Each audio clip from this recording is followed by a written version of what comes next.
Imagina un lugar, imagina una casa, un espacio seguro donde puedes estar.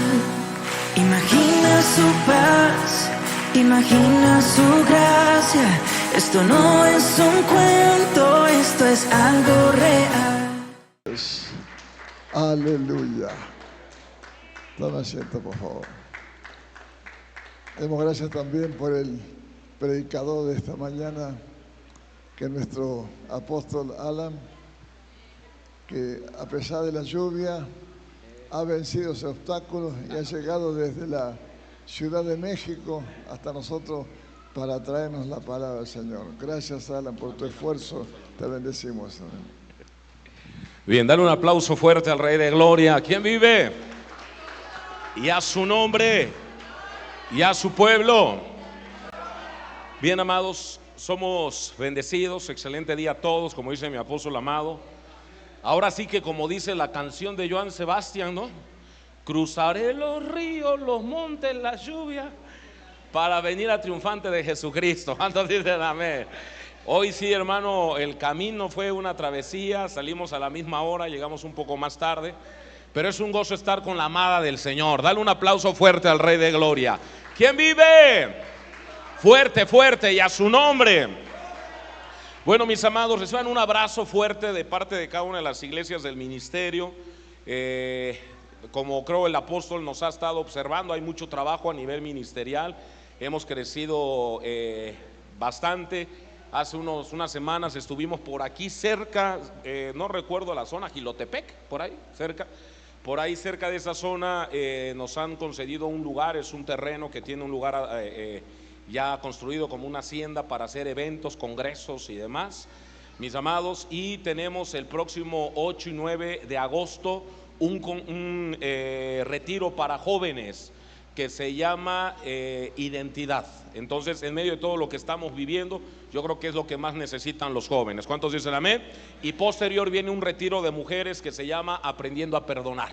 ¿Cuántos dicen amén? Entonces, todo eso, hermano, con base a todo el trabajo que hay ministerialmente. El próximo 6 de julio vamos para Tajín, Veracruz, igual establecer una localidad allá, otro terreno más que el Señor nos ha otorgado, y el trabajo ha sido mucho, pero es un equipo, y gracias a Dios por las oraciones de todos, por la cobertura de nuestro amado apóstol. ¿Cuántos dicen amén? Porque sabemos que, hermano, el Señor a veces, hermano, quita para producir más. ¿Cuántos dicen amén?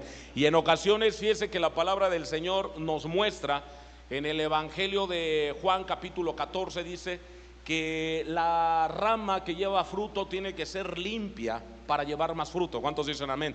Entonces, en ocasiones el Señor nos tiene que limpiar de personas, de gente y de todo, para que produzcas más que fruto, porque si no nos encontramos estancados. Un poco de eso vamos a hablar hoy. Así que parte de todas las iglesias. Hace 8 días estuvimos allá con el pastor Goyo, pastor Goyito, estuvimos predicando allá en Ecatepec, hermano.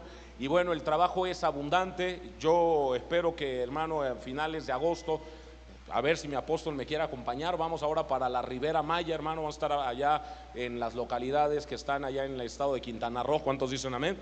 Y el trabajo es abundante. Ya extrañábamos estar acá en casa. ¿Cuántos dicen amén? La última vez que estuvimos fue en el Congreso, hermano, y desde ahí no habíamos estado acá. Pero gracias a Dios que ya nos tiene de vuelta. ¿Cuántos dicen amén? Gracias a Dios, hermano, también por lo que Dios está haciendo en casa, hermano. Yo sé que el trabajo, lo que Dios ha venido haciendo aquí en Triunfante Jesucristo, Actopan, Progreso, es bueno y es necesario afirmarnos. ¿Es necesario qué? De eso vamos a hablar el día de hoy. Cierre sus ojos. Padre, en el nombre de Jesús, en esta mañana te damos gracias. Gracias por la vida, Señor, de nuestros amados apóstoles, Señor, porque me permites estar hoy aquí en casa. Gracias por la vida de cada uno de tus hijos que están, Señor, aquí para ser edificados. Ahora, Padre eterno, que vamos a ser edificados a través del consejo de tu palabra. Sé tú hablando, sé tú ministrando, sé tú, Señor, enseñándonos conforme a tu soberanía y conforme a tu voluntad, Señor. Mis labios y todo mi ser está para darte a ti gloria y honra en Cristo Jesús, amén. Vamos rápidamente a Eclesiastés capítulo número 7. ¿Cuántos dicen amén? Eclesiastés capítulo 7.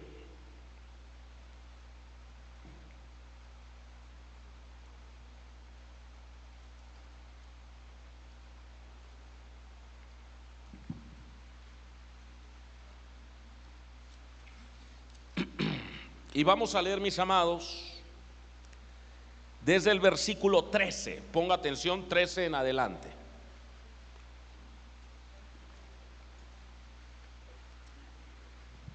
Dice: mira la obra de Dios, porque ¿quién podrá enderezar lo que Él torció? ¿Lo que Él qué? Cuando yo leo esto, mis amados, es un texto un poco duro, porque lo primero es, ¿usted ha escuchado esa canción de Simón Simón? ¿Sí o no? Ay, Virgen María purísima, sin pecado concebida. Dice: no se puede corregir ¿a la qué? Naturaleza. Árbol que nace doblado jamás su tronco endereza. Yo cuando escuchaba esa canción decía, pues eso no es cristiano, Dios puede enderezarlo todo. Pero este texto dice: ¿quién puede enderezar lo que Dios ha qué? Torcido. Y esto nos habla de una palabra, diga conmigo: soberanía. Y segunda palabra, inmutabilidad. ¿Cómo? Cuando hablamos de la soberanía, también acudimos a la inmutabilidad de Dios. ¿Qué significa eso? Que Dios hay una cosa con la que jamás va a negociar: es su voluntad. ¿Es qué? A ver, ayúdeme. Buenos días, yo sé que hace frío. ¿Es su qué? Diga conmigo: Dios jamás va a poner entredicho, dígalo fuerte, y va a negociar con su voluntad. Significa que su voluntad es absoluta. ¿Es qué? Absoluta. De hecho, en el Evangelio de Mateo 6, cuando dice la oración modelo, dice: venga a nosotros tu reino y hágase tú. Entonces significa que lo primero que se establece en una persona que ha entendido el reino de Dios y que vive en el reino, no solo en la iglesia, sino en la cultura del reino de Dios, es la voluntad de Dios. Y algo que nos cuesta a los seres humanos entender a veces es la voluntad de Dios. Esto lo vamos a leer más profundo. Sin embargo, más adelante que vayamos a Lucas 16, el problema de los cristianos a veces es que no saben lidiar con los asuntos que tienen en torno, con los problemas que hay alrededor. Hay personas que incluso, hermano, con todo respeto, hasta el día de hoy no han logrado mucho en la vida porque no han aceptado la soberanía de Dios. Es decir, te pregunto, ¿tú crees, hermano, que Dios se equivocó en hacerte nacer en México? Como que Dios me hubiera hecho nacer en Oxford, en Buenos Aires.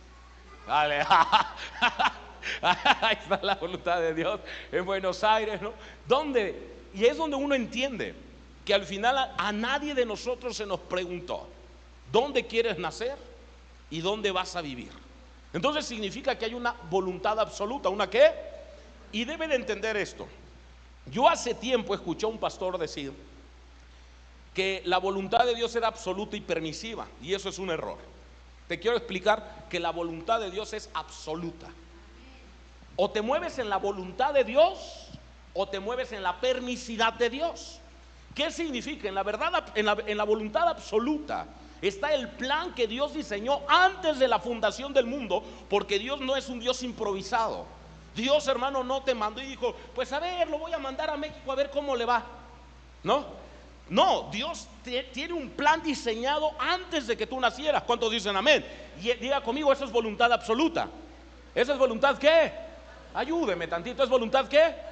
Sin embargo, en la permisidad no es voluntad absoluta, es su permisidad.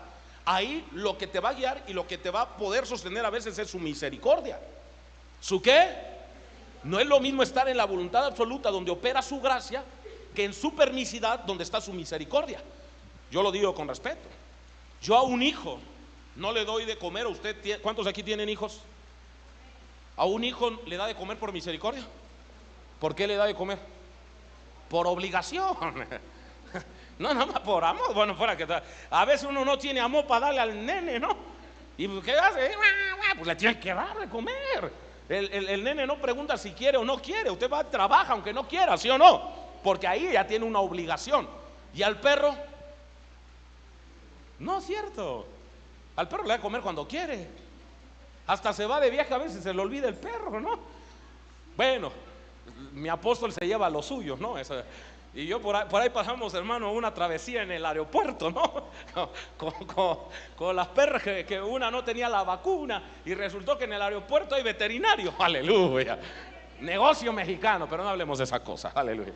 Entonces entendemos que con un perro, si usted ve un perro, es un animal, y aunque a lo mejor puede estar en su casa, usted no siente una obligación con él, porque es un animal. ¿Es un qué? Animal. Bueno, ahora ya los antiespecistas, ¿sabes qué es eso, no? Los que sienten que los perros son hijos. Y pues en el mundo animal en el que vivimos yo creo que sí. A veces los perros tienen más, hermano, razonamiento que los seres humanos, perdón que lo diga. Pero yo con un animal no tengo la misma obligación que con un hijo. Al animal le doy de comer pues porque lo quiero, también lo llego a amar, se puede. Pero no tengo, si se me enferma mi perro y mi hijo al mismo tiempo, ¿a quién ves primero? ¿Por qué? Porque del perro tienes misericordia. Aunque lo llegas a amar, no lo amas como a un ¿qué? Como a un hijo. Eso es lo que pasa cuando tú vives en la voluntad perfecta de Dios, es su gracia, y Dios está obligado contigo. ¿Cuántos dicen amén? Eso lo dice Hebreos, dice que Dios prometió por sí mismo para obligarse. Porque Dios juró por quién ahora, por Él, para obligarse. Ahora, sin embargo, cuando nosotros vivimos fuera de la voluntad de Dios, vivimos en la permisidad. ¿En la qué? Pregunta, ¿el Chapo Guzmán vive en la voluntad de Dios? ¿Y por qué sigue vivo? Por la permisidad. Y entonces en la permisidad opera la misericordia. La pregunta es: ¿usted quiere operar en misericordia o en gracia? No lo sé, porque hay unos hermanos que se creen hijos, pero como que todavía andan medio camuflaje, se les ve como un poco cebra, aleluya. Pero eso hay que irlo transformando. ¿Cuántos dicen amén? Diga conmigo: nadie puede enderezar lo que Dios ha doblado. ¿Qué significa? Que debemos aprender a aceptar la voluntad de Dios. Y ese es el primer trancazo que recibimos como seres humanos, porque todos nosotros, y lo voy a decir con mucho amor, a veces dijéramos: es que yo quiero ser, no sé, me hubiera gustado ser argentino, para hablar así que todos me hagan caso, aleluya. O me hubiera gustado ser español, o no sé, ¿no? Y lo primero que debes aprender es que Dios te puso donde estás, porque ahí eres un elemento, un factor de transformación. Dios no te quiso que nacieras en Buenos Aires, ni en Oxford, ni en Ámsterdam, hermano, porque Dios te necesitaba en Actopan para hacer algo. Y Dios trajo a nuestros amados apóstoles hasta acá y te cruzó con ellos con una asignación. ¿Con una qué? Ahora, quiero explicar esto para que se entienda, porque yo creo que sí se va a hacer un rollo a veces en nuestra mente cuando no entendemos algunos puntos como este, ¿no? Algunos me dirán: bueno, pero es que a mí el que me predicó el evangelio no fue el apóstol. Y hay gente que al que le predica el evangelio le llama papá. ¿No ha visto eso, apóstol? Es que él me predicó en el evangelio, él es mi papá. Imagínate que te hubiera predicado la burra de Balaam. Tendrías una mamá burra o una paternidad. Aleluya. Aguas, porque entonces no el que te predica es tu padre. En el caso de Timoteo, ¿quién le predicó el evangelio a Timoteo? Loida y Eunice, su abuela y su madre. ¿Y a poco ellas eran sus madres espirituales? ¿Quién fue su padre? Entonces entendemos que hablando ministerialmente, no el que te predicó, hermano, necesariamente es que, y usted pudo haber estado en un cunero mucho tiempo. Hello. Pero hasta que el Señor lo trae con la persona en la que se une su espíritu, es donde se establece la paternidad. Eso usted no lo escoge Dios. Dale un aplauso fuerte al Rey de Gloria. ¿Quién vive? Pero dáselo fuerte, mi amado. Y lo voy a decir porque, hermano, usted ha visto que aquí ha circulado mucha gente, ¿sí o no? Si esto estuviera, hermano, como desde el principio. Fíjese que estábamos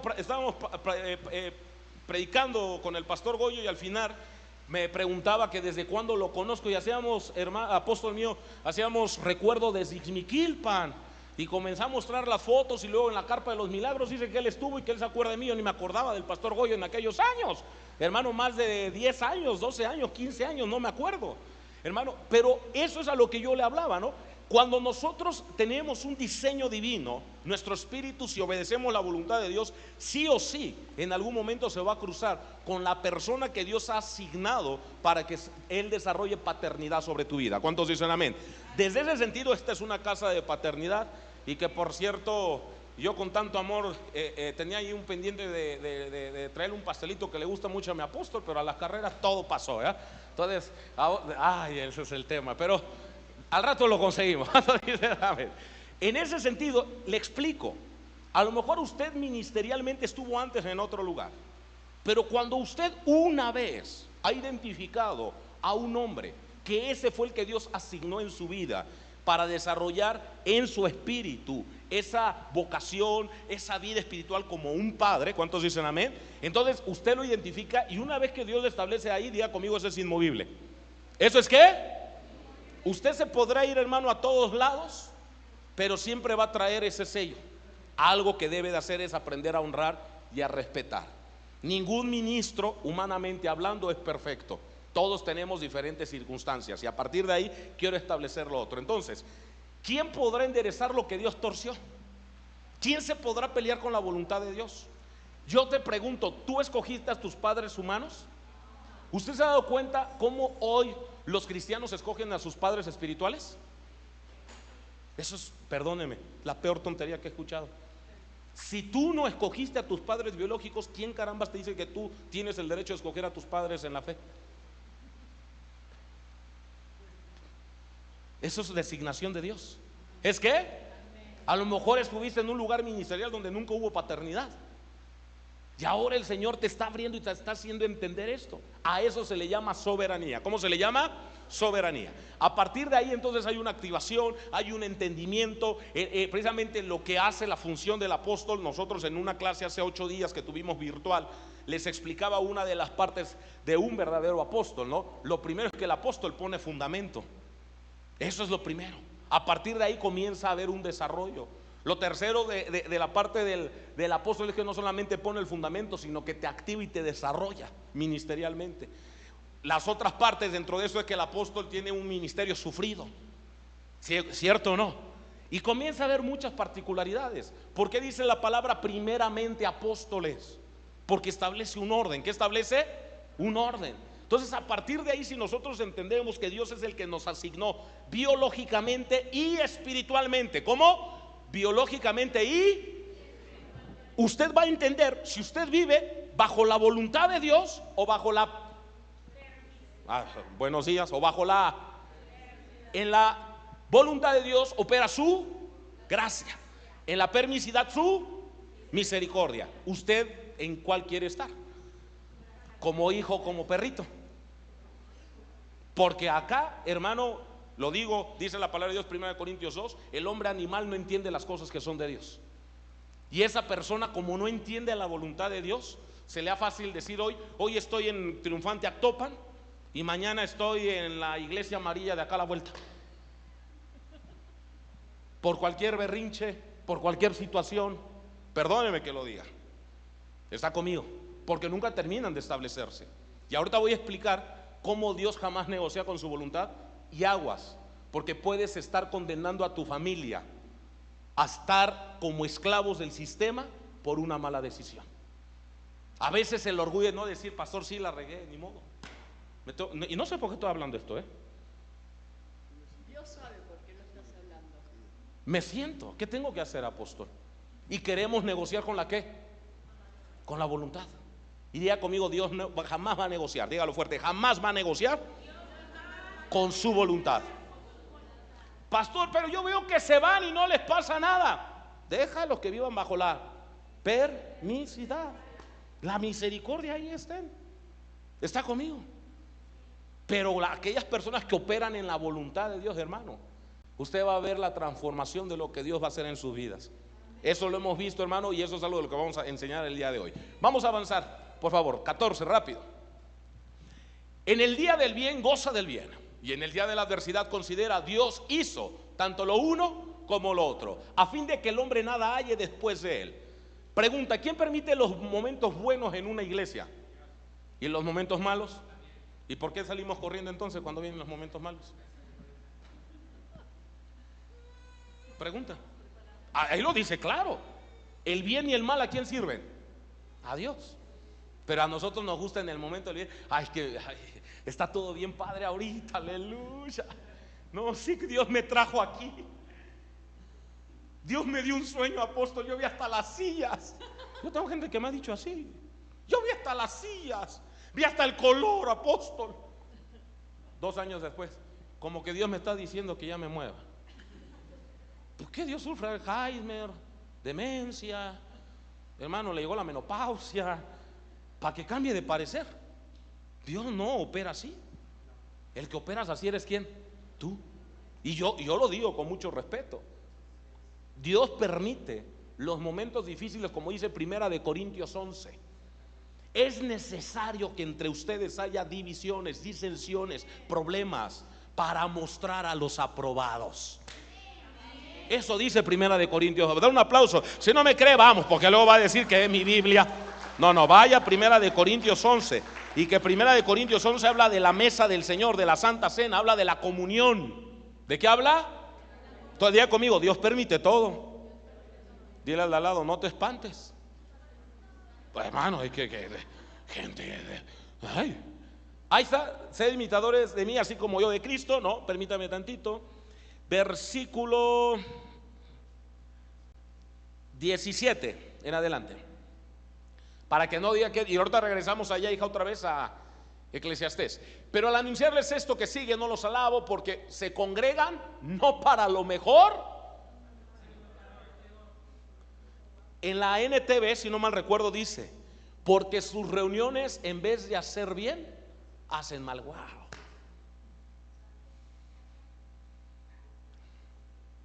Dile al lado, ¿y tú para qué te congregas?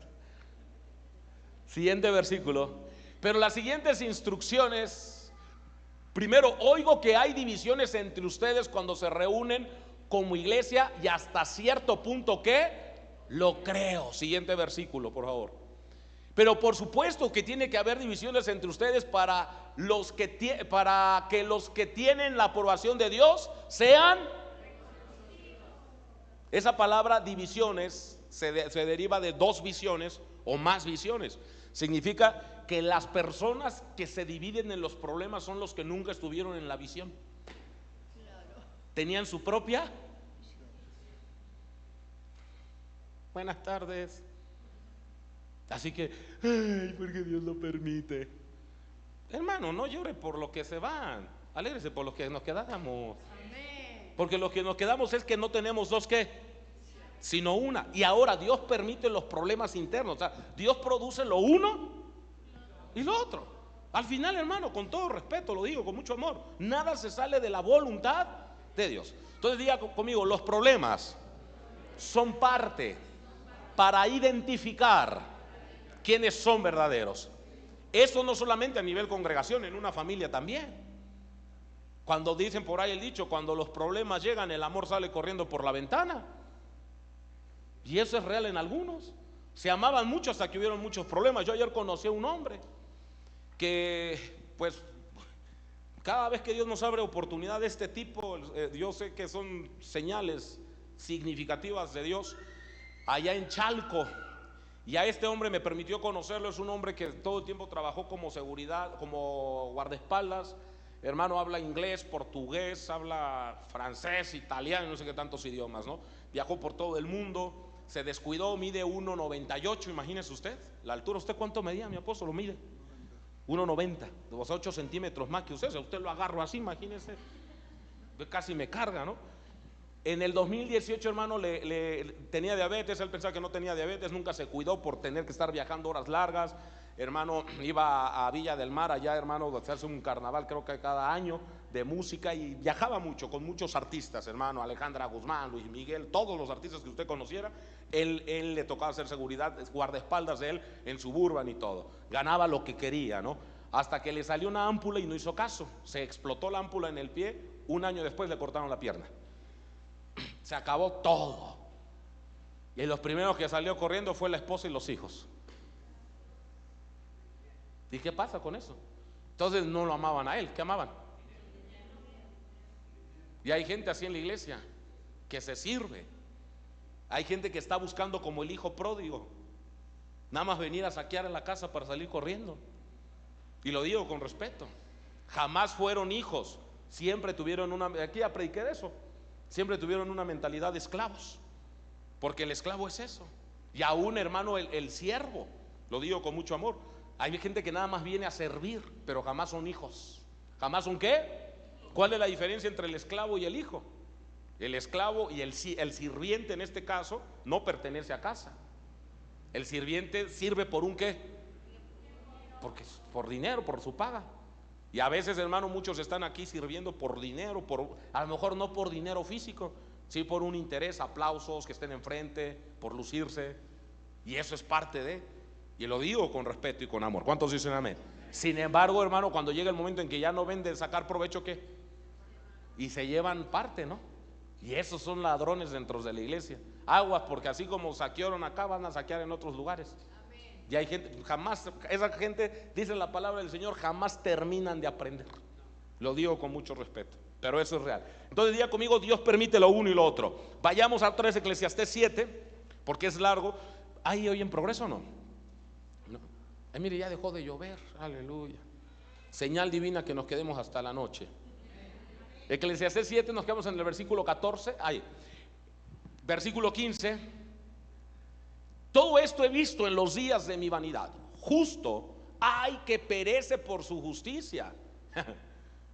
¿Cómo dice? Justos que perecen ¿por qué? Fíjese lo que dice la Biblia. Yo conozco cristianos, y más los pastores, mi apóstol, que quieren ser más misericordiosos que Dios. Ya, ese silencio rotundo, escuchó. ¿Quieren ser más qué? Dios perdonó 100, Él quiere perdonar 101. Y hermano, con todo respeto, hay cosas que no tienen solución, y que por más que tú perdones y reperdones y contraperdones, y eso es lo que dice, o sea, no te pases de qué, de justo. Ahorita lo va a decir la Biblia. Y hay impío que por su maldad alarga qué, sus días. Siguiente versículo, vamos rápido. Léelo. Otra vez, ¿cómo? ¿Qué dijo la Biblia? Esa palabra justo tiene que ver con misericordioso en hebreo, en la original. O sea, no te pases de qué, de misericordioso. No quieras perdonar más de lo que Dios perdonó. Y hay veces que yo siempre he visto, hermano, que uno de los ministerios más sufridos es el pastorado y el apostolado. Porque yo estoy seguro que las personas que en algún momento han hecho sentir al corazón de nuestro apóstol, si ellos vienen y le piden perdón, ¿qué cree que va a hacer él? Los va a perdonar. Pero porque, hermano, así es el camino del Señor. ¿Cuántos dicen amén? Sin embargo, fíjate qué te dice la Biblia. O sea, ¿qué te dice? No que no los perdones.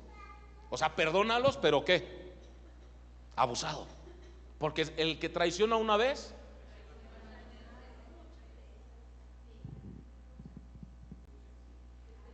¿me entendió? Y eso es real. Ahora, no seas demasiado justo ni seas sabio con exceso, porque habrás de qué, de destruirte. Note, o sea, cuando a esto lo leemos, establece una palabra. La palabra es equilibrio. ¿Cuál es la palabra? Y eso es algo que el cristiano no sabe tener. Equilibrio. Entender, hermano, que no, como decimos acá los mexicanos, ni tanto que queme al santo. La mayoría, algunos se lo conocían, otros dice cara como de dónde se sacó estos refranes el pastor. Bueno, eso es lo que dice la palabra, tener un equilibrio. Jesús dijo: yo he venido a traer vida. ¿Y vida qué? Significa que entonces Él nos viene a enseñar a vivir. Y una de las cosas de la vida es aprender a equilibrarse. Entender, hermano, que con todo respeto, yo sé que a veces, hermano, nosotros nos gana el amor de decir, bueno, es que la persona se ve buena, sí, pero tienes que aprender a conocerla, darle un proceso. ¿Está conmigo? Hay veces, hermano, que nosotros como pastores le abrimos la puerta abierta a todo mundo, y a veces como terminamos es, hermano, lastimados. Y eso es triste. Entonces la palabra nos enseña, a ver, no seas demasiado justo, tampoco seas demasiado sabio. O sea, aprende, ten esta parte de decir, pues, en el mundo no toda la gente es buena. ¿Cuántos dicen amén? Y eso es algo que en la fe debemos aprender. Diga conmigo, equilibrio. Siguiente versículo, por favor. No hagas mucho mal, ni seas insensato. O sea, no seas muy bueno, no seas muy sabio, pero tampoco seas ¿qué? Malo. Tampoco seas perverso, no seas impío. ¿Qué se llama eso? Diga conmigo, equilibrio. ¿Qué se llama? Equilibrio. ¿Por qué habrás de morir antes de tiempo, de tu tiempo? Siguiente versículo. Bueno es que tomes esto y también de aquello no apartes tu mano, porque aquel que Dios teme saldrá bien en todo. ¿Cuántos dicen amén? Diga conmigo, esto es consejo de Dios. Dice la palabra, ¿quién podrá enderezar lo que él torció? Dios puso lo uno y lo otro. Cuando nosotros vemos esto, entonces entendemos que sobre la voluntad de Dios no hay absolutamente nada, que al final Dios permite uno y lo otro. Cuando nosotros analizamos la vida de Jesús en el Evangelio de Mateo capítulo 4, dice que Jesús se fue a vivir a Capernaum. Si me ayudas, 4 por favor, 4:12 exactamente. ¿Dónde nació Jesús? No, en Belén. ¿Dónde creció? A ver, Estrellita, vamos a hacer examen. ¿Dónde nació Jesús? Belén. ¿Dónde creció? ¿Y dónde comenzó su ministerio? Ya lo tenemos claro. Ok. Hoy lo vieron, fíjese. ¿Qué versiones tiene esa hija? ¿Y qué otra? La NTV, si me ayudas. En esa misma, la NTV. Cuando Jesús oyó que habían arrestado a Juan, salió de Judea y regresó a Galilea. Sigue diciendo. Primero fue a Nazaret, luego salió de allí y siguió hasta Capernaum, junto al mar de Galilea, en la región de Zabulón y de Neftalí. Así se cumplió lo que Dios dijo por medio del profeta Isaías. En la tierra de Zabulón y de Neftalí, junto al mar más allá del río del Jordán, en Galilea, donde viven tantos gentiles. La gente que estaba en oscuridad ha visto una gran luz, y para aquellos que vivían en la tierra donde la muerte arroja su sombra, ha brillado una luz. Bueno, a partir de ahí comenzó Jesús. En el 12, en la PDT, si alguien no tienen PDT ahí, no. ¿Sí? Ponlo otra vez, por favor. El 13, en la PDT, por favor. Ahí vamos a leer 1, 2, 3. Con ganas, óigame, ayúdeme. 1, 2, 3.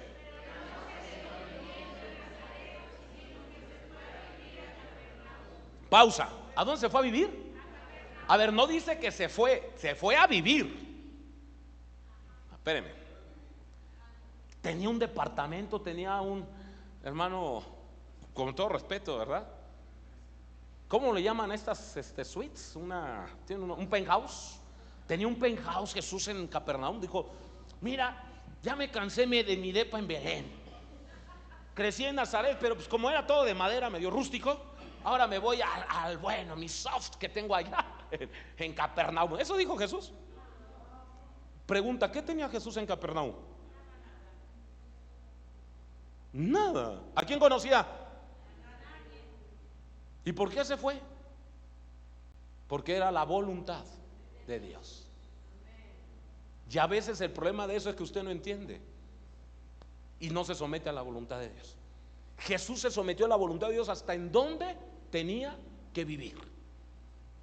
O sea, pregunte, o sea, imagínense, hermano, hace unos meses yo mandé a unos pastores a Veracruz. Unos pastores que se estuvieron formando 4 años con un servidor en diferentes formas, y el Espíritu me indicó a dos matrimonios, 4 personas, y me dijo, uno de ellos va a ser. Estuve durante un año orando hasta que el Señor me dijo, es él. Y el Espíritu Santo abrió todo, porque mire, él tenía un buen trabajo. Todo el mes de octubre, noviembre, puso una empresa que comenzó a desarrollarse, bueno, una microempresa de ahí de motos y cosas que le comenzó a ir bien. Y cuando yo le digo en el mes de noviembre, le digo, es que el Señor me ha indicado que son ustedes los que tienen que ir a Veracruz. Me dijo, pues bueno, Dios va a acomodar todo, porque ahora tengo todo bien. Y eso fue en noviembre, ellos se tenían que ir como para el mes de febrero o marzo. En el mes de enero a finales, hermano, el socio con el que tenía le dice, ya no quiero trabajar contigo, y se acaba todo el trabajo. Y el Señor comienza a poner ¿qué? Todo. Y entonces me dice su esposa y él, no cabe duda que todo lo que usted habló y todo lo que nos dijo, Dios ha venido acomodando todo para que nos vayamos ¿dónde? A Veracruz. Se fueron ellos a Veracruz ahora, hermano, y el Señor comenzó a utilizarlos. El Señor ahora, gracias al Señor, pues todo lo demás económicamente, ministerialmente está desarrollándose. ¿Cuántos dicen amén? Ya como pastores instalados, ahora que fui en la primera visita apostólica, me dicen: apóstol, la primera vez que un hermano nos invitó a comer como pastores nos da pena. Y comencé a ver todo, y todos los gestos que tienen son de un auténtico ministro. ¿Está conmigo o no? ¿Qué tenían en Veracruz ellos? ¿Pero qué van a tener? Esa es la voluntad de Dios. Ahorita voy a explicar algo sobre ese tema. Cuando uno no entiende lo que Dios torció, lo va a tratar de enderezar. Y cuando uno entiende lo que Dios hizo que fuera derecho, lo va a querer torcer. Porque cuando nuestra mente, hermano, es tan compleja, a veces trata de ayudarle a Dios. En el pueblo de mi mamá decían: en vez de ponerle Pancho Ramos, le pones La Fregamos. ¿Qué es eso? Tratar de ayudarle ¿a quién?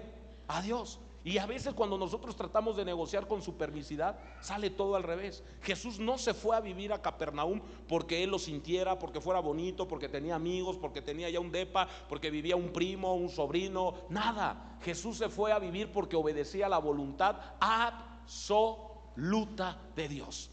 Y la garantía fue que a partir de ahí, ¿a quién conoció ahí? A Pedro.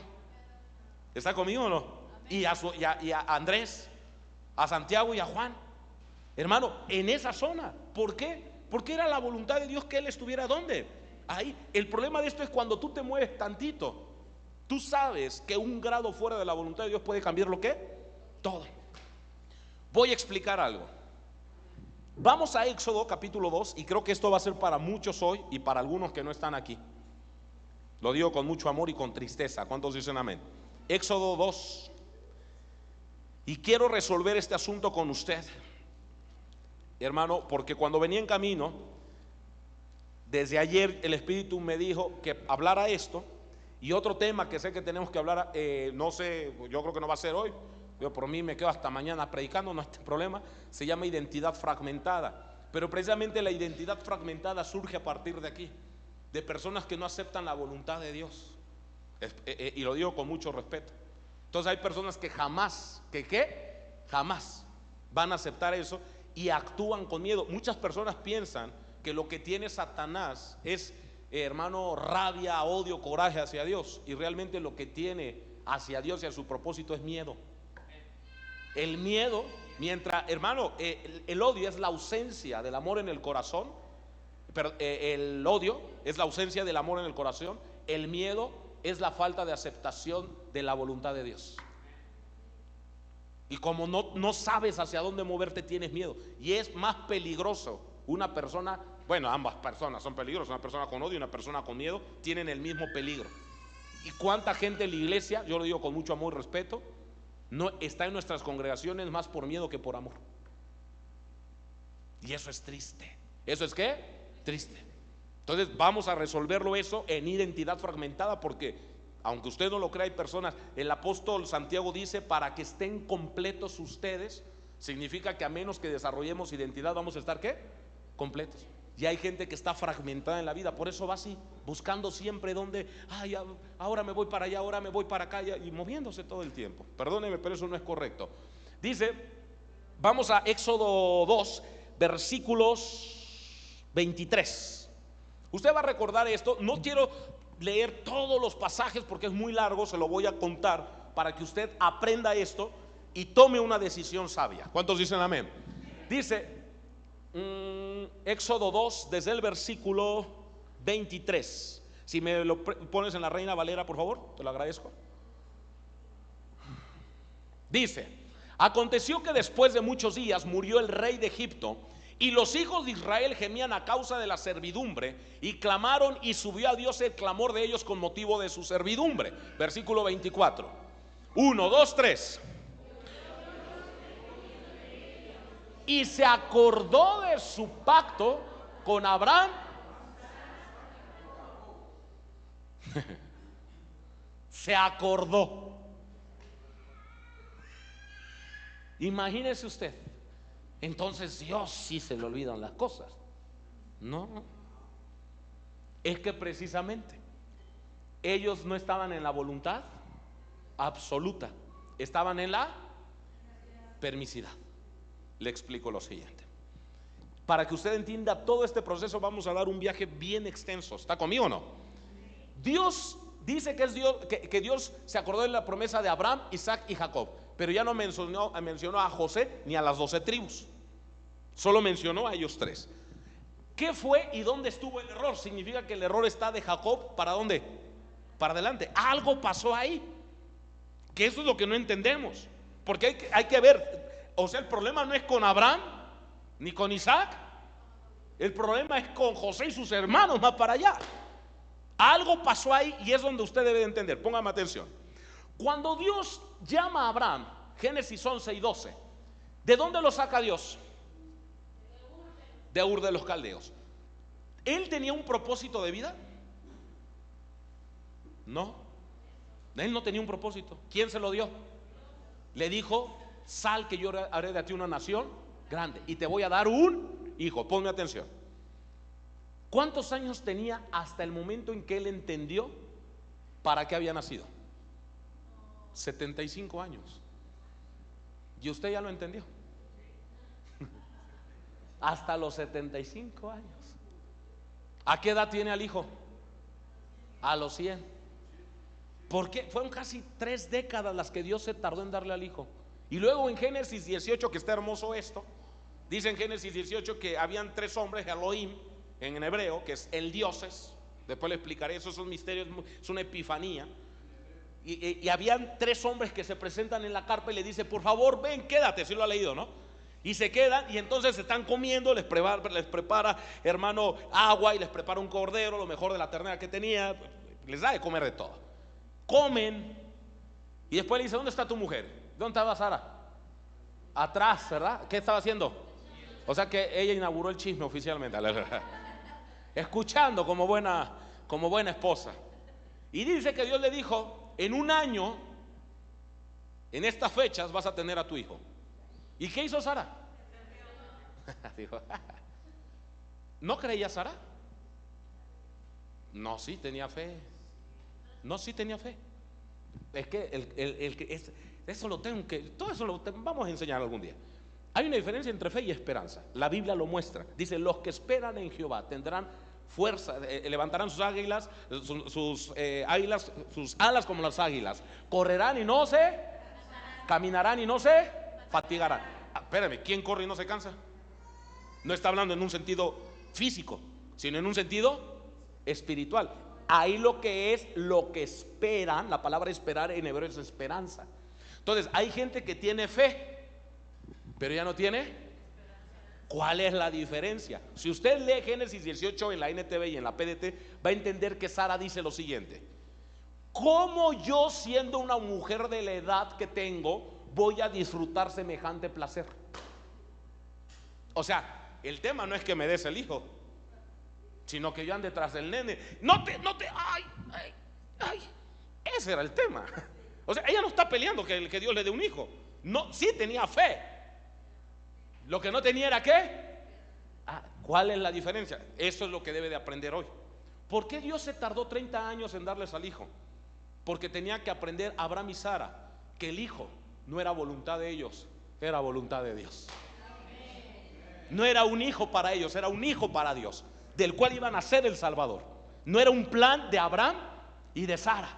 Por eso no importaba si lo hiciera a los 80 o a los 100. Ahora, lo que usted no sabe, que eso lo voy a explicar en Identidad Fragmentada, es lo siguiente: el milagro no era que Dios le diera al hijo. ¿Cuál era el milagro entonces? A ver, ¿qué pasó? Sara ya tenía el vientre ¿qué? Seco, ella ya no podía tener hijos. ¿Cuál es la única manera en que una mujer dé hijos? Que sea joven. Entonces, ¿qué tuvo que hacer con toda su vitalidad y con toda su fuerza de Sara? Rejuvenecerla. Es lo que usted no había entendido nunca. O sea, el pleito de Sara no era el hijo, el pleito de Sara era la fuerza. Sí, le digo, imagínense mi apóstol, usted, que ahorita le dije al Señor: le voy a dar un hijo a mi apóstol. No. Estaría feliz mi apóstol Héctor ahorita. Sí, Con gusto. Aleluya. ¿Y usted, mi apóstol, qué diría? No, que lo tenga. que lo quería. No. Él solo dice. ¿Por qué? Porque está la situación de, pues imagínense, ¿no? Cuando el nene tenga 10 años, ay, vos, espera, mi hijo. Esa era la bronca. Es lo que jamás hemos entendido, que lo que pelea Sara era eso. Porque ella dice, ¿cómo yo voy a tener semejante placer si ya tengo casi 80 años? Porque se cree que era entre 25 y 30 años más joven que Abraham. O sea, era más joven. Le había pasado ya, hermano, el tiempo de la ovulación y todo eso que usted sabe como mujer. Entonces ella tenía el vientre seco. Dios dice que Dios no pone vino nuevo. Aleluya. Entonces Dios no podía, hermano, mandarle a Isaac. Hermano, cuando me imaginé, pobre Sara, ay, imagínate, yo no me imagino a los 8 meses cómo había estado si hubiera sido una mujer vieja. Entonces el milagro constituyó que en una época Dios, ¿qué hizo? Ay, qué precioso. Pero ¿qué era lo que tenía que entender Abraham y Sara? Que el hijo no era de ellos, era de Dios. Abraham lo entendió tan bien que en el monte Moriah no titubeó. De hecho, el original, como le enseñé aquí en las primicias, si lo recuerda, que vienen las primicias, Abraham literalmente mató a su hijo. No fue una intención, él en su corazón, porque dicen Hebreos, él sabía que Dios lo podía resucitar. O sea, que en su corazón él sufrió un duelo, él pasó un proceso, estuvo todo el tiempo, pero su fe lo llevó a ese entendimiento. O sea, Abraham y Sara siempre tuvieron ¿qué? Fe. De hecho, a Abraham se le llama el padre de la fe. Ahí el tema no era la fe, era la esperanza. Y precisamente hay gente que tiene fe, pero no está en la voluntad perfecta de Dios. ¿Está conmigo? Está en la esperanza o está en la misericordia y no se mueve en esa voluntad perfecta. Abraham no se movió en esa voluntad perfecta y cometió errores. Sara, ay, Sarita, ¿qué le dijo? Mira esta Agar, yo ya no puedo. Y luego también el viejito, ¿a quién le dan pan que llore? Dicen acá los mexicanos. Pues vio a la Agar y dijo, bueno, pues ya qué. Y entonces note, se salió por un tiempo de qué, de la voluntad absoluta, la única que, y se movió en la permisidad.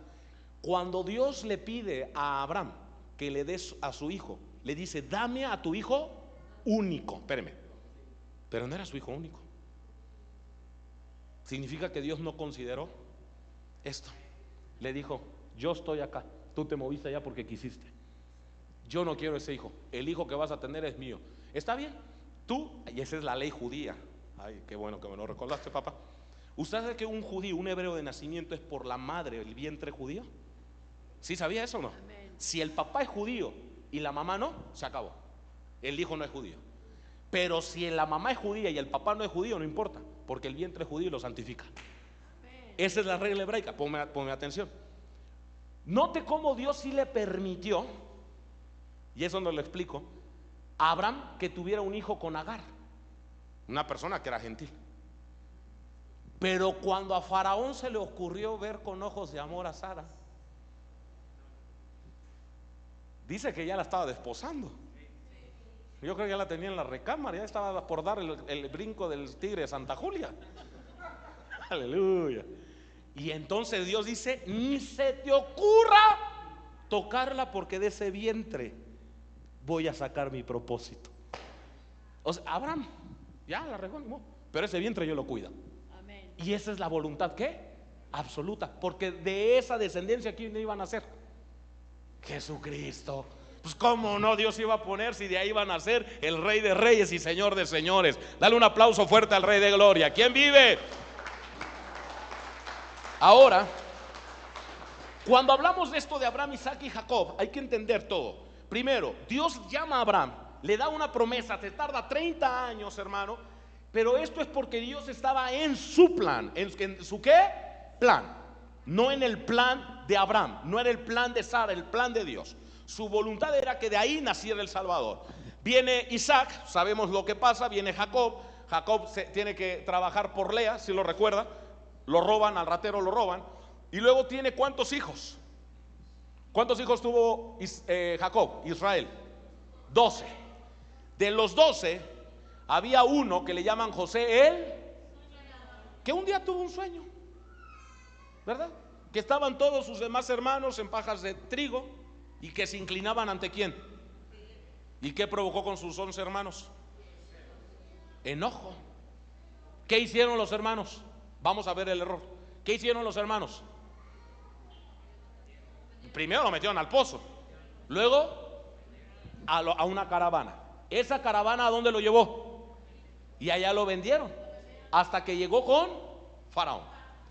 Después de que llega, sí, bueno, ya después de viene Faraón, cuando le interpreta el sueño y se hace, hermano, cercano a él, pide, ¿verdad?, que se vuelva parte de los que están sirviendo en el palacio. Viene una gran sequía, ¿verdad? Una gran hambre. Y Jacob manda ¿a quién? A sus hijos que suban ¿a dónde? A Egipto. Y ahí es cuando José los ve. Ya que José los ve, se revela después de mucho y dice: yo soy su hermano.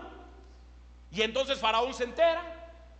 Y Faraón y Egipto, ¿a quién representan siempre? Egipto representa el mundo, el sistema. Y Faraón, Satanás.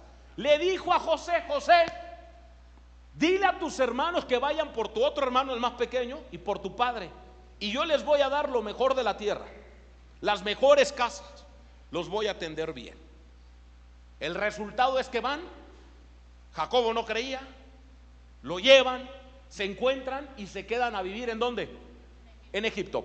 Vamos a entender la voluntad perfecta de Dios. Dios le dice en la voluntad absoluta a Abraham: sal de Ur de los Caldeos, que yo te voy a llevar a una tierra y haré de ti una nación grande. Cuando Dios lo saca de Ur de los Caldeos, lo pasa por Siquem, que Siquem en hebreo significa hombro. E Isaías 9 dice, algunos me han preguntado ¿por qué Siquem? Porque Siquem significa hombro, y dice en Isaías 9 que Jesucristo llevará sobre su hombro su principado. ¿Qué significa Siquem? Madurez. Es lo que usted no sabía. Y ahí cuando pasa por Siquem le da una promesa y le dice: la tierra que pisas yo te la daré. Y se lo lleva, hermano. ¿Y dónde lo establece?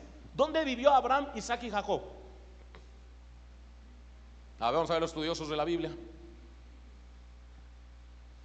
¿Dónde? Porque aquí está el tema: Abraham, Isaac y Jacob. ¿Dónde vivió Abraham? ¿Dónde vivió Isaac y dónde vivió Jacob? Todos están. ¿En qué película lo vi, apóstol? Le voy a decir el nombre: Canaán. ¿Qué había en Canaán cuando Dios lo llevó a Abraham? No. Cuando Dios lleva a Abraham no había nada. Era un desierto. ¿Era un qué? Eso es hasta que sale Moisés. Eso que dice mi apóstol es cierto. Pero cuando sale Abraham y llega a Canaán no había qué, nada. Y Dios, Génesis 13, léalo, 13:1. Ahí pone mientras lo hablo en la Reina Valera. Dice que Dios lo hizo riquísimo. Y Abraham era riquísimo. Siguiente versículo. ¿Y Abraham era qué? Cuando Abraham sale de Ur de los Caldeos era rico. Cuando Abraham se establece en Canaán era riquísimo. O sea, Dios le multiplicó tanto que con Lot sus siervos tuvieron problemas porque multiplicó en el desierto. Claro, porque él no se estaba moviendo en la ayúdeme, en la él se estaba moviendo en la gracia. Porque la gracia no es del nuevo pacto. De hecho, Noé tuvo gracia ante los ojos de Dios. Abraham tuvo gracia ante los ojos de Dios. La gracia es algo que siempre ha existido, siempre ha estado. ¿Cuántos dicen amén? ¿Cristo vino a existir por causa de la caída de Adán? No, dice que por él fueron hechas. Entonces, diga conmigo: Cristo es supremo en todo. Póngame atención. Entonces el Señor lo lleva a Canaán. Ahí estuvo Abraham. ¿Estuvo quién? Isaac y Jacob. Hasta que a Jacob va con José. Y Faraón, ¿quién representa a Faraón? Y Egipto, el sistema, le ofrecen lo mejor. Mentalmente lo convencieron y se quedaron a vivir en Egipto. Después muere ¿quién? Lo leímos ahorita. ¿Quién murió? Y los volvieron sus. Pregunta: ¿era la voluntad de Dios que fueran a Egipto?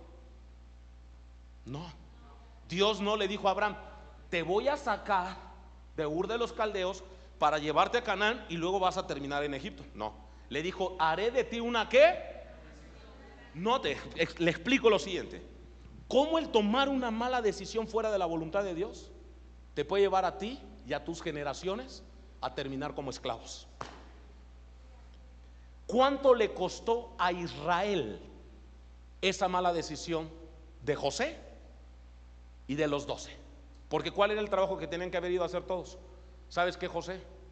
Volvamos, porque Dios quiere hacer de nosotros una nación grande. No tenemos que estar acá. Faraón, si nos quieres ayudar, devuélvenos a José, porque tenemos que ir todos a Canaán. Hubiera sido otra la historia, pero ellos se quedaron donde estaban más cómodos. ¿Y cuánta gente no opera así en su vida? Se mueve por comodidad, se mueve por lo que le ofrece el sistema. Ven, mira, acá te vamos a dejar que tú prediques, vas a ser el nuevo profeta. Yo conocí en aquellos años un apóstol, el primer apóstol en México, por cierto, que lo conocí en un evento y terminando me decía: vente a mi iglesia, yo allá te la doy de profeta. Y yo le decía: es que yo no estoy buscando que me pongan de profeta, pero vente por favor. Y me rogaba. ¿Era la voluntad de Dios? Y lo vuelvo a decir, hablando ministerialmente, hay gente que se confunde. ¿Cuál fue el resultado? Póngame atención. ¿Cuántos años tuvieron esclavo los israelitas de los egipcios? 450 años. O sea, una mala decisión, ¿hasta dónde los llevó? 450 años de esclavitud. ¿Cuántas generaciones habrán en 450 años? Por lo menos unas 5 generaciones. Estamos hablando que era el padre, el abuelo, el bisabuelo, el abuelo, el tatarabuelo, bisabuelo, abuelo, padre e hijo. Imagínese usted que tuvieron que vivir esclavos con miedo, por eso, hasta que Dios se acordó. ¿Dios qué? Se acordó. Póngame atención. Le voy a explicar un paréntesis enorme que usted no entiende, pero que es real. Por eso tenga cuidado de sus decisiones, porque usted se puede asociar al sistema y volverse esclavo de él y abrir un derecho legal. Le explico. Cuando Dios le dice a Moisés: vas a liberar a mi pueblo, ¿qué tuvo que pasar para que el pueblo saliera de Egipto? ¿Cuántas plagas? 10 plagas. La primera fue la de sangre y la última, la muerte de los primogénitos. Pregunta: ¿qué estaba esperando Dios para que saliera Israel? ¿Y por qué no le dio la orden a Moisés? Ve, convoca al pueblo, diles que marchen. ¿No los podría haber sacado Dios así? ¿Y por qué se esperó las 10 plagas? Si usted lee el texto, que son cosas que usted no nota porque no entendemos de leyes espirituales, dice la palabra de Dios que hasta que Faraón le dijo a Moisés: vete tú y tu pueblo, Dios lo sacó. ¿Por qué? Porque había un acuerdo entre José, el pueblo de Israel, Jacob, y los israelitas. ¿Con quién? Con Faraón. Exactamente. ¿Quién podía liberarlos? La palabra de Dios dice que todo acuerdo hecho entre hombres, Dios lo respeta. Ellos solitos se sometieron, se fueron a donde Dios no los mandó. Es decir, ya no vivían bajo la voluntad de ¿quién? De Dios. Vivían bajo la permisividad. Ahí estaban. Faraón les dio, Faraón les quitó y Faraón los volvió sus esclavos. Así es Satanás, te engaña. Vente, te voy a llevar a otro ministerio a que dances. Y ahí te lleva. Mira, tú puedes ser el próximo profeta de la iglesia amarilla. Aleluya. Así es, perdóneme. Y es un sistema, y te mueve y te embota de la cabeza. Y eso es triste, porque no entiendes la voluntad absoluta de Dios. Y se movieron, pero les costó 450 años más el bonus track. Porque ahí va, fíjese, hasta que Faraón dice vete, ahí está el derecho legal. ¿Qué les dice? Vete. Las 10 plagas ¿eran para Israel o para Egipto? Eran para Israel. Quien tenía que, hermano, ¿usted cree que Faraón aprendió? ¿Todavía se los correteó? Él no iba a aprender nada. ¿Quién tenía que aprender? ¿Qué aprendió? Que no se tiene que meter en un lugar donde Dios no lo lleva. Tenía que aprender, número 10 es madurez. Tenía que aprender la madurez. Tenía que entender que tenía que estar completo Israel. El número 10 significa el proceso de Dios para Israel, para sacarlos de Egipto. Los saca de Egipto, lo lleva por el mar. ¿Cuántos años aventaron en el desierto? Todavía dieron el diezmo de los 450, por si fuera poco. Y ahí viene lo terrible. En 40 años, yo espero que sí. ¿En 40 años crees estar viva? Yo creo que sí, ¿no? No te va a preguntar cuántos años tendría, pero yo creo que sí, en 40 años estarás viva, ¿no? Por aquí hay algunos jóvenes que yo creo que en 40 años sí llegan, ¿no? ¿Sí o no? Ok. ¿Cuántos israelitas salieron? ¿100? ¿1000? No, fueron miles. No está la cantidad exacta, pero fueron miles. Era una nación completa dentro de otra nación. Eran miles de israelitas. Las 12 tribus, todas, hermano, tenían un montón de gente. Se dividieron las tierras. Imagínese usted. ¿Cuántos llegaron a la tierra prometida?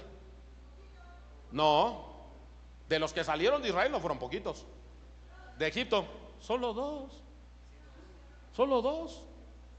De los que salieron, por eso digo, o sea, en 40 años no eran puros ancianos los que salieron. O sea que se murieron niños, bebés, recién nacidos. Todo se murió. Solo llegaron dos, Josué y Caleb, los únicos dos. Toda la purga que Dios tuvo que hacer, porque ellos estaban acostumbrados a vivir ¿en dónde? No, en la misericordia. ¿Y sabe cuánto trabajo les costó entender la voluntad que absoluta?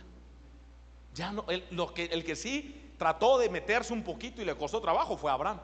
Sara, ahí a regañadientes estuvo ahí. Isaac y Jacob. Pero después de ellos, todos ellos se movieron eso. Por eso Dios se acordó del pacto de ellos tres, porque estos ya estaban fuera. Ponme atención. Solamente dos quedaron vivos. ¿Cuántos? Dos. Ponme atención. ¿Dónde, cuando Dios llama a Abraham, dónde vivió Abraham? Cuando lo sacó, en Canaán. Después de los 450 años que se murieron todos, 40 años en el desierto, ¿a dónde los lleva Dios otra vez? ¿A dónde los llevó de regreso? A Canaán. Dios lo sacó, hermano, Abraham, y lo puso en Canaán. Isaac en Canaán, Jacob en Canaán. Los hijos de Jacob, Israel, José y sus hermanos, todos en Egipto. Y después de 450 años de esclavitud, de todos se murieron. Y que solamente quedó Josué y Caleb, porque ni Moisés entró el cuate. Los vuelve a llevar a donde vivía ¿quién? Abraham. ¿Qué significa eso? Que Dios jamás va a negociar con su voluntad. Ahora, lo increíble, ponme atención. Lo increíble. Cuando llegó los israelitas, mandaron 2 espías. ¿Cómo estaba Canaán?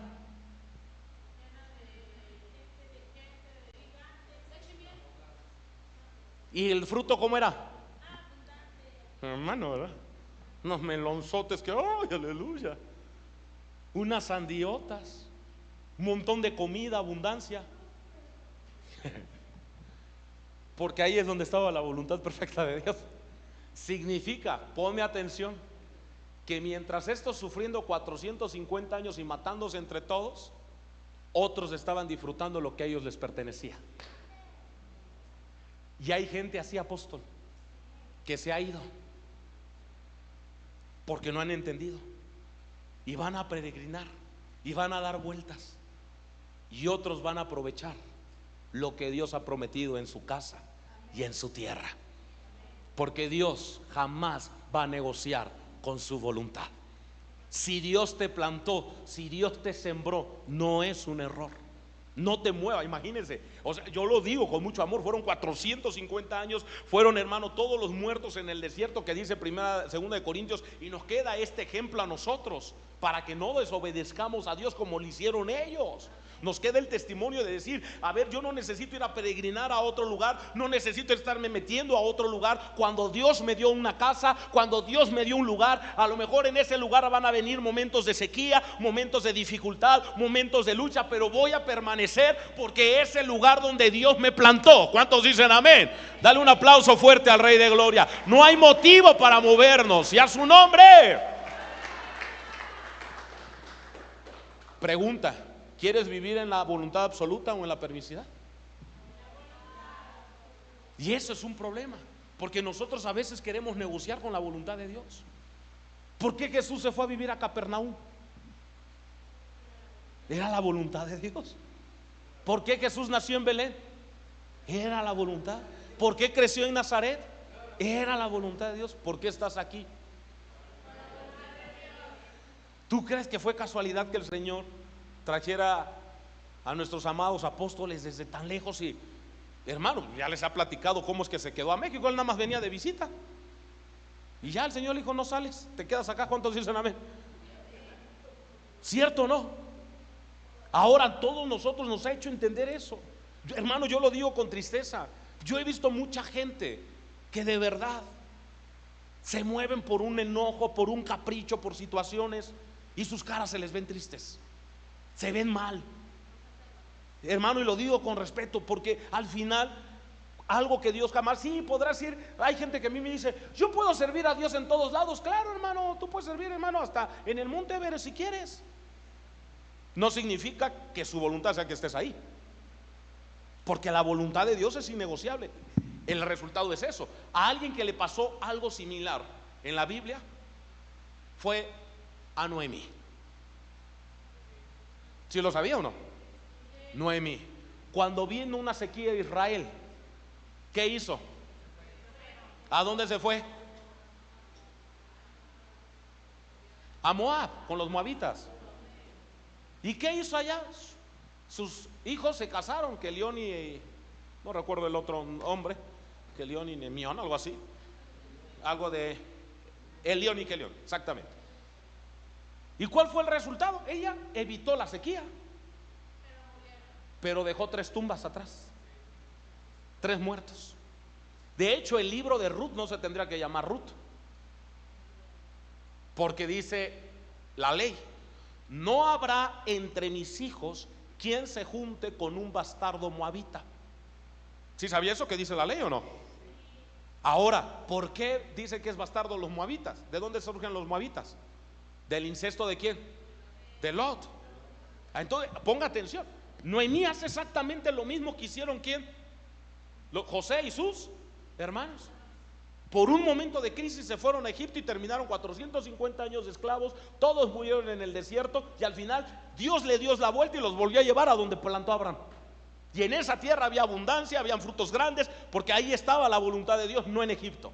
Y lo mismo nos puede pasar a nosotros cuando desobedecemos, hermano, porque lo digo con mucho respeto. El problema de esto es que nosotros vivimos al trancazo, vivimos al improviso, a lo tigre del norte. ¿Cómo viven los tigres del norte? Un día a la vez, Dios mío, es lo que pido de ti. Dame la fuerza, sí se la sabe, ¿no? Para vivir. Ayer ya pasó, mañana. Sáquese esa canción. Ni es cristiana. Porque Dios dice que Dios nos escogió antes de la fundación. Que Dios no es un día a la vez. Dios planeó todo. Amén. Y nosotros no podemos vivir. Pues quién sabe si mañana me muera. Yo mejor vivo así. Espéreme, no. Dios es un Dios de orden. Dios es un Dios de plan. Dios no improvisa. ¿Dios qué? ¿No qué? ¿Y tú? El problema de esto es cuando no tenemos una vida planeada. ¿A qué nos sometemos? Por eso hay gente que le da igual estar hoy aquí, mañana allá, porque no tiene un plan de la vida. ¿A qué se sujeta? Y lo digo con respeto. Abraham tenía un plan. Isaac tenía un plan. ¿De quién era el plan? Jacob tenía un plan. ¿Y los hijos de Jacob? Ya no, se les olvidó. Resultado, 450 años. Aguas cuando se te olvida por qué Dios te trajo acá. Hello. No sé por qué estoy hablando esto, otra vez vuelvo a repetir, Aguas cuando se te olvida. Porque así hay gente que amanece y, ay, ¿para qué me casé con esta? No lo dice, nada más lo piensa. Aleluya. No estoy profetizando tampoco. No vamos a poner con la mujer samaritana. Me parece que usted es profeta. Aleluya. Porque no hubo un qué, un plan. Hay gente que vive su vida siempre corrigiendo. ¿Siempre qué? Perdóneme. Es que ya salió la nena embarazada y ahora ¿qué hacemos? Pues ahí le ayudamos entre todos. Corregir. Y luego ya, hermano, cuando ya tiene más o menos el nene como unos 7, 8 años, vuelve a salir embarazada, pero ahora de otro. Y otra vez te vas a tener que ¿qué? Corregir. Y luego tu vida es corregir, porque nunca hubo un plan. Porque nunca entendiste la voluntad absoluta. Nunca supiste para qué naciste. Buenas, si nos hubieran enseñado a todos nosotros esto desde pequeños, no cometeríamos esos errores. Esto se necesita predicar para que no estés tomando la decisión. Perdóneme. Y lo peor del caso es que involucramos a Dios en nuestras tonterías. Dios me movió, Dios no te movió. El resultado, y te lo digo con mucho respeto, es la esclavitud que carga, se te nota. Cuando no te mueves en la voluntad perfecta de Dios, con todo respeto, lo más que puedes alcanzar es su misericordia. Dice Romanos 12:2, no os conforméis, que fue lo que le pasó a a José y a sus hermanos. No os conforméis a este ¿qué? Sistema. En ese caso era el sistema de los egipcios. Ahora no sé cuál sea el que esté tratando de meterse acá en la cabeza. Sino transformados por medio de la renovación de para que compruebes cuál es la buena voluntad de Dios, agradable y perfecta. Su voluntad es, la palabra imperfecta en griego es absoluta. Dios no va a negociar con su voluntad. No dice, hermano, ora mucho, échale ganas para que Dios cambie de parecer. No. Dice, tú transforma tu cabeza para que tú vivas en la voluntad de Dios. No es Dios que cambió de plan, porque Dios es inmutable. ¿Dios es qué? Dios no amanece diciendo hoy, ay, como que miren, cristianos, ya siempre el Salvador no va a ser Cristo, ahora va a ser Mahoma. No, el plan ha sido antes de la fundación del mundo. Dios no cambia de parecer. Dios, hermano, te planeó a ti, me planeó a mí antes de la fundación del mundo. Pero así como planeó, asignó tus padres biológicos, asignó tus padres ministeriales y asignó el lugar donde te ibas a desarrollar. La tierra donde fluye. ¿Cuál es esa tierra, hermano? ¿Qué Dios no puede hacer fluir leche y miel, hermano, aquí en Actopan? Entonces, espérenme. La tierra donde fluye leche y miel no es un lugar geográfico, es un lugar en la voluntad de Dios. Aleluya. Y si usted no obedece eso, o puede terminar como Noemí con 3 tumbas y que alguien ocupe su lugar en la Biblia, porque bien el libro se pudo haber llamado Noemí. Cuando el esposo le dijo vámonos porque las cosas están mal, Noemí le había dicho a ella, no, porque aquí Dios nos trajo. Aguas, porque no es la voluntad de Dios. Se movió, se murieron sus 2 hijos, su esposo. Lo único que le quedó fue la nuera, que se fue a casar con vos después, ¿no? Y el nombre del libro, en vez de llamarse Noemí, ahora se llama Ruth. Una bastarda moabita vino a ocupar el lugar de la redención. Aleluya. Y ese es el plan de Dios. Cuando a veces, hermano, nosotros como pastores nos toca mucho sufrir, ¿verdad? Porque a veces nosotros pensamos que la gente que está en nuestro entorno entiende todo. Y no es cierto. ¿Está conmigo? Pero a veces eso va a pasar, apóstol. Dios se va a llevar a los que tenían que ser porque nunca entendieron. Y los que ni siquiera tenían parte, como Noemí, como Ruth, perdón, que a lo mejor estaban fuera de nuestro radar.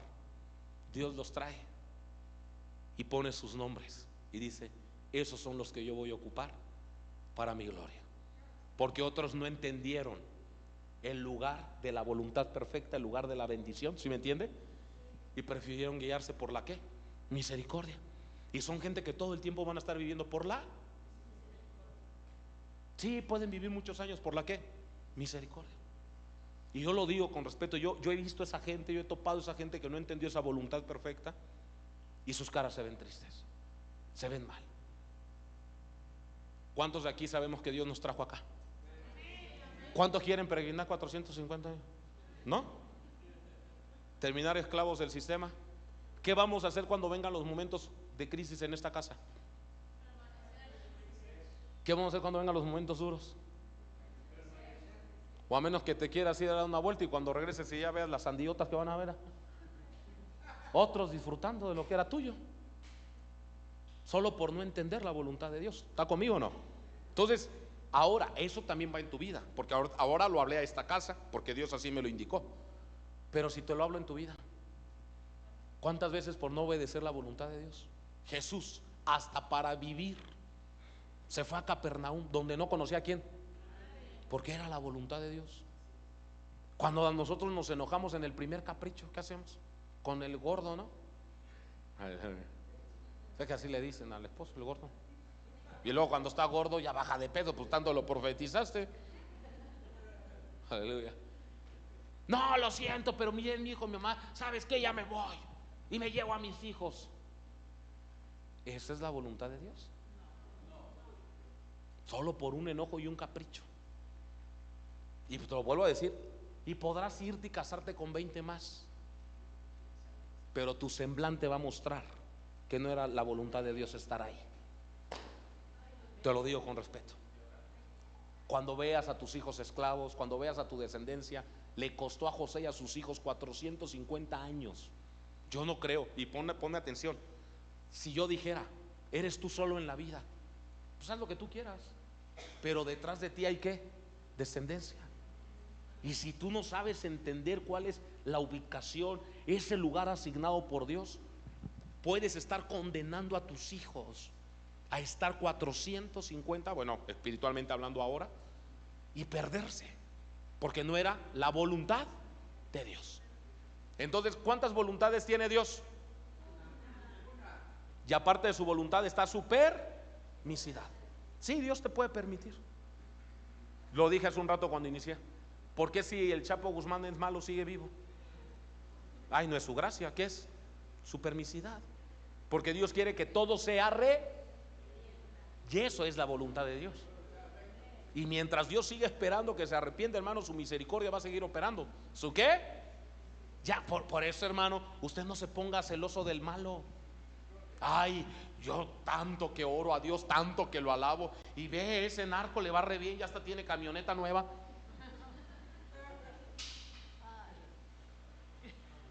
Pero esa camioneta es sello de la permisidad y la misericordia. No sabe si en esa misma al rato va a ser su cadáver el que va a estar cargando. Está conmigo. El problema de esto es cuando uno no entiende. Fíjese, Jesús cuando se fue a Capernaum, ¿qué tenía? ¿Qué se llevó? Y bueno, no, ahí no tenía nada. Se fue sin nada. Llegó sin nada. Pero se aguantó ahí, y de ahí hasta el día de hoy, el obedecer la voluntad de Dios lo llevó, hermano, a morir en una ¿qué? Una cruz. Y note cómo, estando en el huerto del Getsemaní, su humanidad sale, porque ahí habla su humanidad. Padre, si es posible. No, Jesús nunca pidió nada, nunca. Y eso es algo que después le voy a explicar. Jesús cuando ora no presenta necesidades, nunca. Es un problema que tenemos que transformar. Cuando dice el Señor, hay mucho hambriento, ¿va que no dice eso? Dice que levantó los panes y dio gracias. Cuando estaba el enfermo dijo, eres sano. Y nosotros, pregunta, ¿a quién le oramos? ¿Al problema o a Dios? Por eso es que el problema se hace ¿qué? Ay, Señor, fíjate que no tengo que comer, no tengo que. Si dijera, Señor, tengo que comer, gracias por lo que me da. Es que usted adora al problema, no adora a Dios. Por eso el problema se hace más grande. Enséñeme un solo texto donde Jesús pidió algo, donde Jesús presentó una necesidad. Nunca. Porque él vivía en la ¿qué? Hasta cuando oras te das cuenta dónde estás, en la voluntad o en la permisidad. Ay, Señor, ayúdame, ay, por favor. échame la mano tantito. Yo digo, como que estás orando desde acá. ¿Qué hicieron los israelitas? ¿Clamaron a quién? Sí lo leí yo, ¿no? Clamaron y Dios, ¿qué? Oyó su clamor, sus gemidos, su dolor y se acordó. ¿Cuánta gente no está en la vida así? Ten cuidado, no vaya a ser que estés clame y clame desde acá. Porque los que estamos acá, como Jesús, Señor, gracias por los alimentos. Tú eres el que multiplica, tú eres el que da. ¿Cuántos dicen amén? Porque vivimos en la voluntad absoluta. ¿En la voluntad qué? Absoluta. Ahora, Jesús estando ahí en Capernaum no tenía ¿qué? Nada. Pero cómo desde no tener nada transformó a todo el mundo. Entonces, termino diciendo esto. Usted no necesita ir donde lo tiene todo. Usted necesita ir donde Dios lo lleve, donde Dios lo puso, y permanecer en la voluntad de Dios. Dale un aplauso fuerte al Rey de Gloria. ¿Quién vive? A partir de ahí viene una segunda enseñanza, que es identidad fragmentada, que es una persona cuando no acepta la voluntad de Dios va a tener una lucha constante con toda la vida, problemas en todos los lugares, a donde vaya va a terminar mal, porque no ha aprendido a recibir y aceptar la voluntad de ¿quién? De Dios. Hay gente que desde que nace dice, ¿por qué me diste estos padres? Hoy los jóvenes tienen una palabra en su boca que, hermano, hay que quitárselas con cultura del reino. Y por eso es que vamos a hacer este evento que se llama Identidad para Jóvenes. Hermano, ¿qué es esa palabra? No sé si usted la ha escuchado en algún joven, y si sí me levanta la mano. Yo ni pedí nacer. A ver, ¿cuántos han escuchado esa palabra de otra persona? Hoy se vuelve una moda en los chamacos. Yo ni pedí nacer. Aguas, porque ese es un principio luciferiano. Usted sabe que Lucifer no opera bajo odio. Lucifer opera bajo miedo, bajo temor. Y de hecho a todos los someten en el mismo temor que él tiene. Por eso dice Hebreos 2 que por cuanto nosotros éramos esclavos por el temor que teníamos, el Señor nos liberó a través de su muerte, del poder de la muerte, para que nosotros ahora vivamos en libertad. Eso es un tema fuerte, porque entonces ahí se establece una identidad partida o una identidad quebrada. Diga conmigo, necesitamos, uno, aceptar la voluntad de Dios. ¿Aceptar qué? La voluntad de Dios. Con esa voluntad no se va a negociar. Jamás vas a negociar. Dios te plantó donde te plantó, naciste con quien naciste, te puso a los padres, hermano, en la fe, te puso a los padres biológicos porque a Él le plació. ¿Cuántos dicen amén? Una vez que tú aceptas esa voluntad, a partir de ahí comienza una palabra llamada identidad. De lo contrario, jamás vas a tener identidad. Póngase sobre sus pies, por favor. ¿Quién vive? Cierre sus ojos. Padre, en el nombre de Jesús, quizás hay muchas personas hoy, Señor, aquí que en la vida han cometido errores o hemos cometido errores, Señor, por no entender, Señor, tu voluntad absoluta. Hoy sabemos que con esa voluntad jamás se va a negociar, Señor. Padre, si a lo mejor por nuestras malas decisiones nos hemos afectado a nosotros, a nuestros hijos y a los hijos de nuestros hijos, hoy te pedimos perdón, Señor. Hoy comprendemos, Señor, que tú nos has sembrado aquí en esta casa, en este lugar, porque aquí es donde tú deseas, Señor, obrar. Ese lugar, Señor, esa tierra prometida donde fluye leche y miel.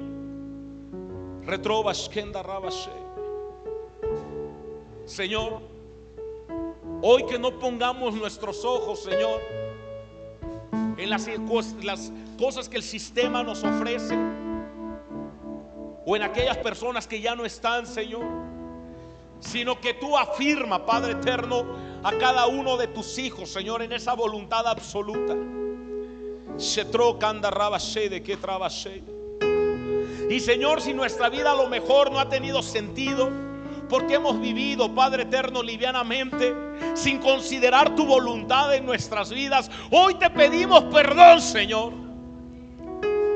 Porque sabemos, Padre eterno, que aún, Señor, si nos arrepentimos y nos volvemos a ti, como dice tu palabra, si mi pueblo se arrepintieren y se volvieren, regresaran, hoy nos volvemos a ti, Señor. Te pedimos perdón, Señor, si dejamos tus caminos por otros caminos, si quizás en nuestra mente titubeamos, variamos, o si alguna vez nos preguntamos, Señor, ¿qué hago aquí? Perdónanos, Señor. Jamás queremos olvidar de dónde nos has traído, de dónde nos sacaste, como dice Apocalipsis. Por tanto, recuerda de dónde te he sacado. En este momento, Padre eterno, sometemos nuestra voluntad a tu voluntad, a vivir como Jesús vivió, que es el modelo ejemplar a seguir. Que a partir de este momento te consideremos en cada decisión, en nuestra casa, en nuestra familia, en nuestras vidas. Si usted acepta que por algún momento en su vida quizás se desvió de esa voluntad perfecta, le voy a invitar a que salga de su lugar, aquí enfrente venga, y aceptemos juntos ahora que a partir de este momento nos sometemos a vivir solo bajo su voluntad. Vamos, salga. Si en algún momento usted